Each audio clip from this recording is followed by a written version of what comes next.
So quite a few years ago, when I was still an entertainer, I was up in Canada doing some shows, and someone contacted me and said they were having Eileen committed. And I said, for what?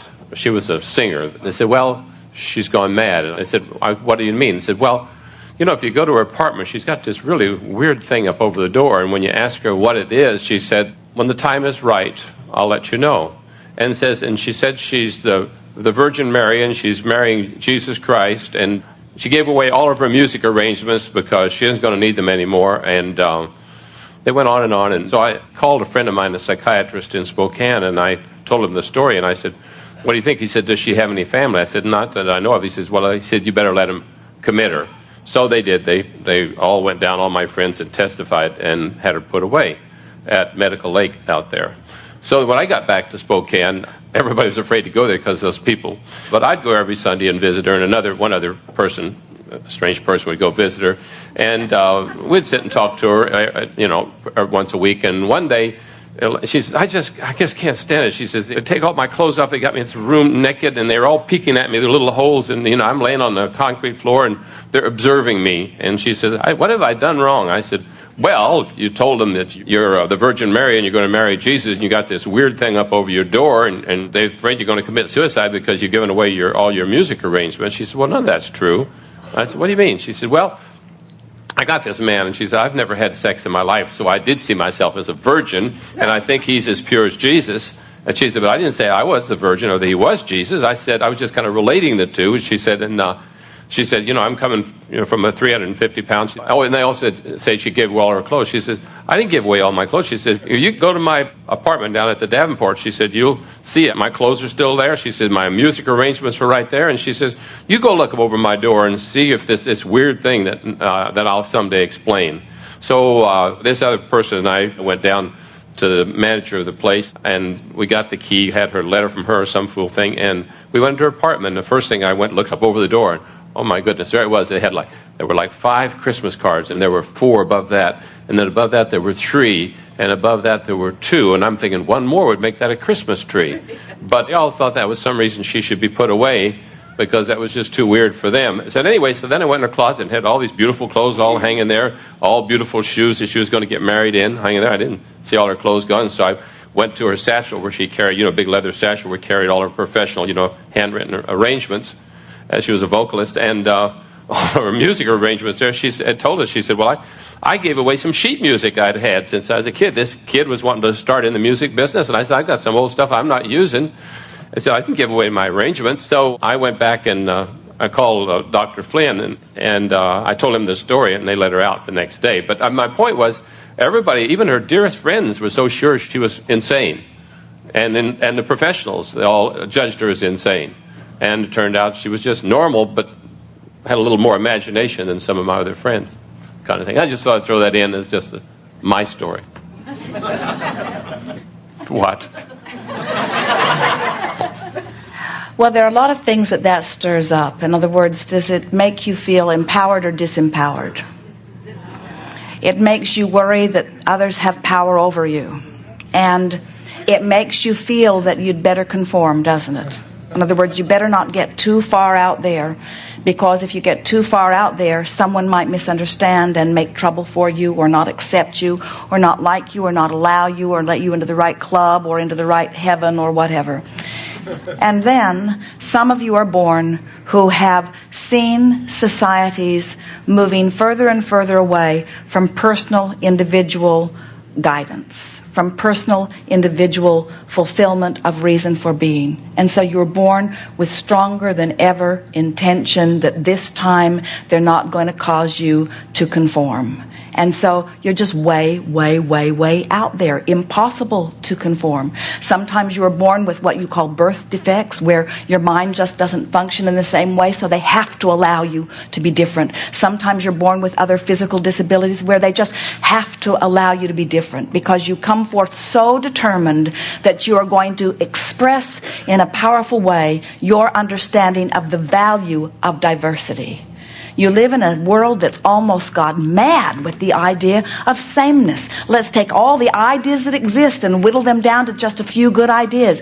People on the other side of the world having other religions, another way of looking at things. And so you try to persuade them, and then you condemn them, and then if they don't listen and will not listen to your conversions, then you drop bombs on them. In other words, there is such a sort of physical sickness that comes from believing that there are only a few good ideas and that your good ideas will be threatened if the rest do not join them.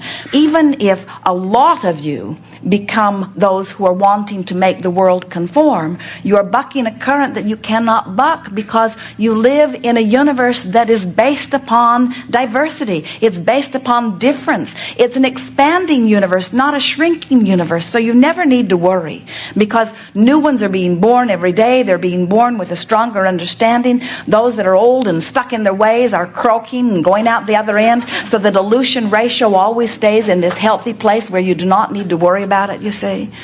There is not anything to worry about. But if we were standing in your physical shoes, we would be taking pride in our renegade nature of difference. And we would try never again to conform. And we would reach this powerful place where we never again try to modify our behavior based upon appealing to someone else's impression of how we should behave. We would say to anyone who is willing to listen, I love you, but I do not give a rip what you want me to do. I'm following my own guidance system. It's a loud, clear message. I've been launching rockets of desire. Who I was before I was born and who I have even further become is now calling me with a very loud signal. I can hear the signal calling me. It feels like joy. It feels like love. It feels like passion. It feels like adoration. It feels like fulfillment. It feels like exhilaration. It feels like vitality. It feels like clarity. And when it calls me, I always try to lean in that direction. And every now and again, I get swept up in what others want, and I find myself feeling a little less free, and I find myself forking off in the direction that makes me feel like fear or even resentment or even anger. But now I'm aware of my guidance system. I can tell which way is the right way for me to go. So you can all out there in the peanut gallery beat your drum. You can make your laws. You can make every decision of the world about how you think I should be. But I am finally being the one I've come to be. I'm following my own bliss. I'm listening to the beat of the energy that flows forth from within me, and it never tells me wrong. And as more and more and more are doing that, those who come forth understanding that will begin to relax. Fewer will get suppressed where it squirts out in multiple personalities or whatever those diagnoses are that they're wanting to give. And more and more of you will be living your life in the joyful way that you've come forth to live it. Not one of you said, I'll go forth and I'll figure out what everybody's doing and then I'll conform to what they're doing. Not one of you said that. You said, I'll go forth and I'll appreciate their conformity because it will give me a platform from which to launch my intentions, but I'm going to put my 2 cents worth in pretty darn fast as soon as I get there. So I'll be born into an environment where they'll feed me and I'll be stable, and then I'll figure out as quickly as I can what I want from there, and I know that Source will agree with me and give me the circumstance and its events to fulfill it, and I'll do my best to stay true to the dream that is born within me.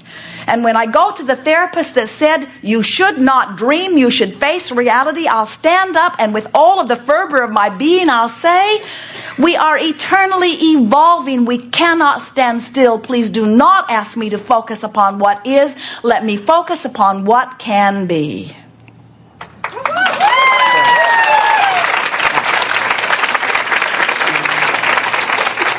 We get a little worked up on that because it is what all of you intended as you came forth into these bodies, you see.